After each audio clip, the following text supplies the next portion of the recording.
National AIDS Council yakabatsana neUNICEF mukuedza kurwisa denda reCholera muvanhu vanorarama neutachiona hweHIV. Basa iri vakaripa kuna nambuya utsanana vanofamba mudzimba vachidzidzisa vanhu nezvenjodzi iripo kana ukabatwa neCholera uchirarama neutachiona hweHIV. That was the reason, because if they don't do that, even if you are doing quite well in terms of provision of ARVs, but if they contract cholera, then you find that they might have adverse conditions. So that's why UNICEF said, okay, let's train HIV and the cholera focal persons within the disease. We started with training in 27, and thereafter, that was in 2019. And then thereafter in 2021, we trained another 15. So they were even functioning during the COVID, giving awareness on COVID when people are having some natural gathering like distribution of maize and also in churches. So now I just wanted maybe them to just maybe brief us on what activities that they'll be doing so that maybe get an appreciation.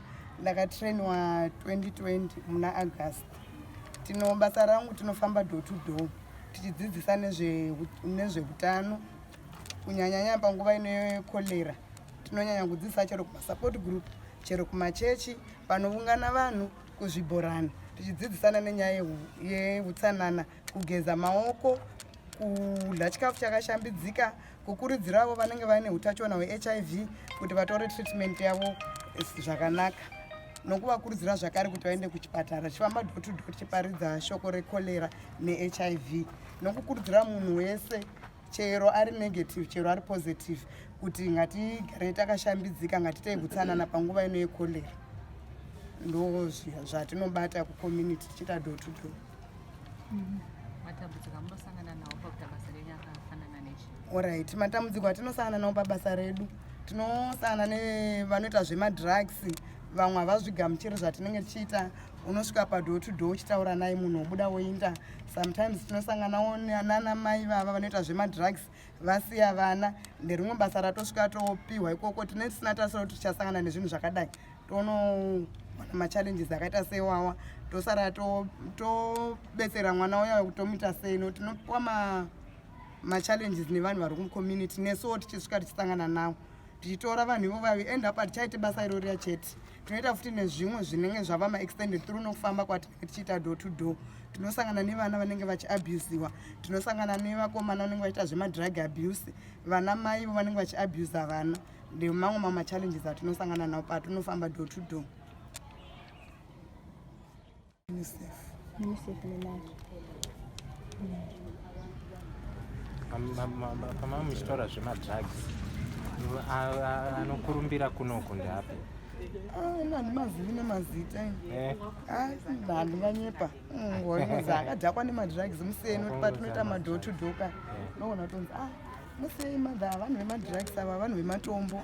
Saka handizivi kuti tombo racho rinozodii. Zviri kubata nevanhukadzi kunyanya futi. Pamatanga kuita madoor to door macases ari kudigrisa here? Cholera patatanga ari kudzikira plus nokutarisa kwangu ndinoona sokuti behavior change kwava nechange pabehavior change. Hanoti waitosvika pamba toona kuti for sure apa pari kutonida health education, but as time goes on uchiita futi mahome visit unotoona kuti zvandambosvika pamba pakasviba pakadai ndakudzokera ndaona kuti kwava nechange. Vakuita vachichinja, vakungotevedzera. The focal person wa ward 4 ndotrainiwa nga 2019 August. Rikochimbira door to door richigudhisa vathu uri vakufanira samadhi avo rine aya ari community anobva dzibombini. Rikubudza vathu uri aya madhi kana atuwa achivuya asi avubvi akuva anachika. So madhi aya nikufanira uwajiya neabhoilise nisati wanwa ngori madhi aya akuva osuparana chika naabhoila ndikuona ibest way yauri mini kuva woburaya mini zvichiri zvinokova zvivukati madhi nakunoashumisa madhi alaya. Ende ngeno rikuva richivavudza vathu ri mabhimu aya awisera mashika rikombera rinisongoli chabhimu lo atapa mabhimu aya aisela mashika waisa chika yavo vukati livope kana ujiye ulisombe utsige ngatombo uri thunzi isongojena vukati ngori helani thunzi yajena vukati idhosvika yala ichilani chika yadhova yadha chikafuni chikafu chaveiwe chine nabvika nekufanira uchitibva nisongoli chachikafu chohatamu ngaurone mini thunzi yelani idhodha yakavafa lani ina mini yadhova yasiyavu. Cholera uno mbed bridge yakatanga muna March. In fact our first case yedu yecholera takaiwana musi wa 12 March aka-admitwa pa-cholera treatment center pa-hospital. After that takazoita mamwe macases echolera, but after my investigations kana kwaita case isusu sedepartment tinoenda paground toita muongororo dzatinoita kuti tione kuti chakakonzeresa kuti cholera ivepo chii, and we found out kuti kwava kune sewage yaibuda kune mapipes kunzvimbo iyoyo kwakusina kupera kuserviswa, and sewage iyoyo yainopinda mukarwizi pane mvura, and the people vanga vachitora mvura inobva muchirwizi. Ndozvino takaona kuti ndozviri kukonzeresa cholera, and as a council takatanga kusupply mvura iri safe kumahouseholds ari kutara, and also kutsvaga kuti vawane matoilets vari safe vanokwanisa kuwanda panokuti vaende kusava. Mambotaura inzvimbo ipi yamunotaura? Mambotaura uchiti mimi haisati yapera kuvakwa vanhu vakabva vapinda vanodzigarisa izvozvo.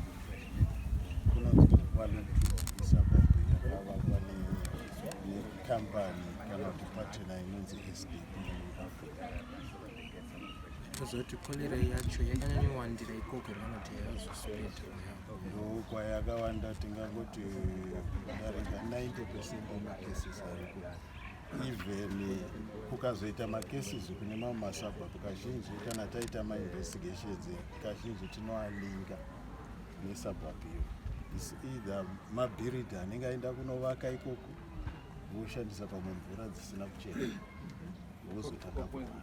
Saka takutanga kuita macases 1, 2, 3 kune mamwe masabhabu, but mazhinji achari kufanira. Saka ndezvipi zvamuri kuita imwe kudzidzisa vagari veko nevamwe vanobva kunharaunda pamwe nedzimwe nzvimbo dziri iyoyi maringe nezvinyaya? We have embarked programs, door-to-door programs, where we give the focal persons and the village health workers targets to say in a day you should reach at least 20 households. That means doing health promotion on issues of HIV, on issues of nutrition, on issues of also the cholera outbreak, the sources of water which they need to use, and also the issue of obtaining safe water, how they should treat it, and also the IEC material which they are given.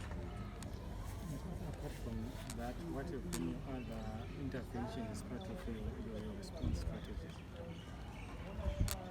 Yeah, as you are aware, cholera is mainly basic things, hygiene, and cholera is caused by fecal matter, human waste. So the issue is two-pronged. You avoid fecal matter reaching the mouth. So it's the issue of proper sanitary facilities, and also the issue of adequate safe water in that particular area.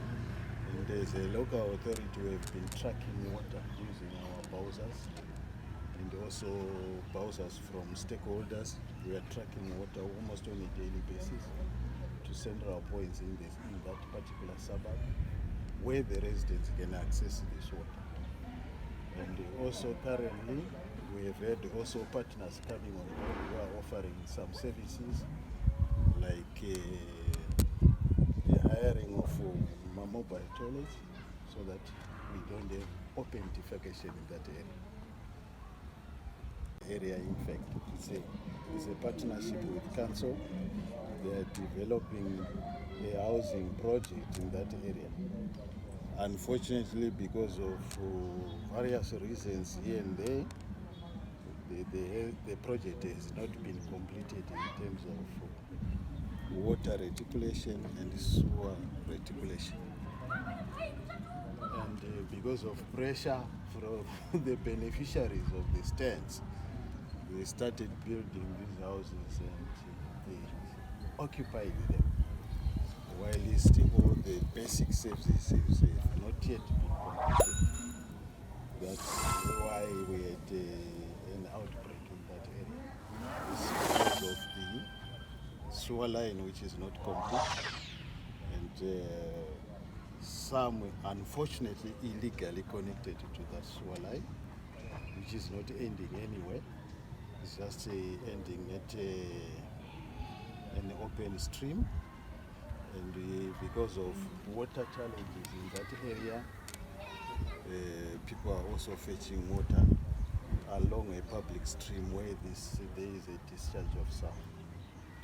There are 7 pillars at Oshandisa.